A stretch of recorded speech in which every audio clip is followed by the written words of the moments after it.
Calculator ভুল আসছে, সেটা আপনার ক্যালকুলেটর আপনি হিসাব করেন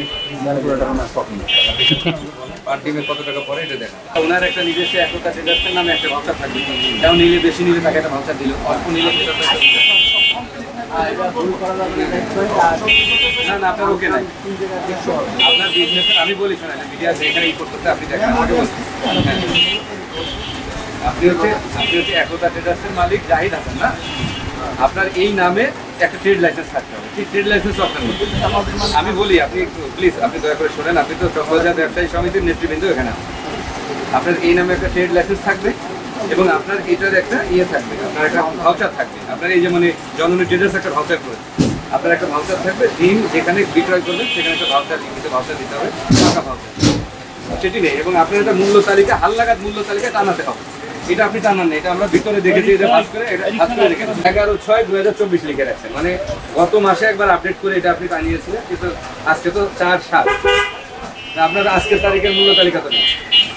ইভেন আপনি যে একটা ডিম বিক্রি করেন সেটারও একটা মেমো নেয়, এই যে নানান অপরাধ এবং কৃষি বিপণন আইনে এগুলো সুস্পষ্টভাবে বলা আছে যে পণ্যের কৃষিজাত পণ্যের ক্রয় বিক্রয় ভাউচার রাখতে হবে, মূল্য তালিকা দৃশ্যমান স্থানে টানাতে হবে, এবং আমাদের ভোক্তা অধিকার সংরক্ষণ আইনেও এটি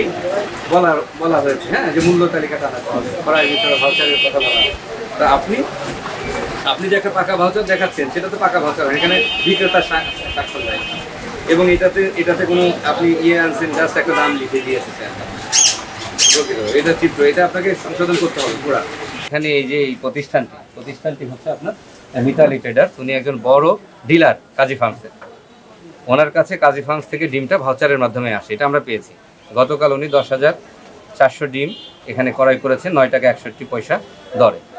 ওই ডিমটি তিনি কৃষি বিপণনের যে যৌক্তিক মূল্য আছে সেই দামে বিক্রি করার কথা, কিন্তু তার থেকে অনেক দামে বিক্রি করছেন। আরেকটি বিষয় হচ্ছে ওনার যে বিক্রি করলেন গতকালকে ডিমটা, সেটার কোনো ডকুমেন্টস আমরা পাচ্ছি না, আমরা শুধু পেয়েছি 2000 ডিমের বিক্রি, বাকি 8000 যে ডিম এটি তিনি আজকে আবার দামটা যখন বেড়ে গেছে কাজী ফার্মসে তখন কিন্তু ওই ডিমটা আজকের দামে আবার বিক্রি করার চেষ্টা করছে, এবং ওনার কাছে কিন্তু কোনো প্রমাণ নেই যে আমি গতকালকে ডিমটা আমি কম দামে বিক্রি করেছি।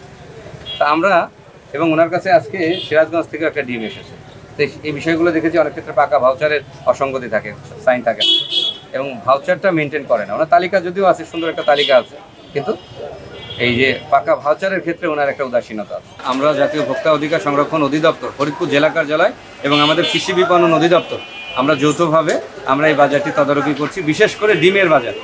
আপনারা জানেন গত কয়েকদিনে ডিমের বাজার একটু অস্থির হয়েছে, এই বিষয়টা আমি আমার জেলা প্রশাসক স্যারকে অবহিত করলে আমরা এই তদারকি টিমটা আজকে কাজ করছি এবং বিভিন্ন বাজারে আমরা কাজ করব। আপনারা দেখতে পেলেন যে এই বাজারে ডিমের যে বিক্রেতা তিনি একতা ট্রেডার্সের মালিক, তার কিন্তু ক্রয় বিক্রয় ভাউচার নেই এবং পাকা রসিদও আমরা পাইনি, আর তার দোকানে মূল্য তালিকাটাও টানানো ছিল না, এবং গত মাসের একটা মূল্য তালিকা আমরা পেয়েছি 11/6 তারিখে, সেটি এই আজকে 4/7 তারিখে হালনাগাদ করা নেই, এবং ডিমের দাম তিনি বেশি দামে বিক্রি করছেন, এটা আমরা প্রমাণ পেয়েছি। আমরা এই দোকানে কৃষি বিপণন আইনের যে যৌক্তিক মূল্য আছে ডিমের দাম সেটি নিশ্চিত করার জন্য আমরা এই তদারকিটা আরও অব্যাহত রাখবো এবং তার বিরুদ্ধে যে আইনগত ব্যবস্থা নেওয়ার আমরা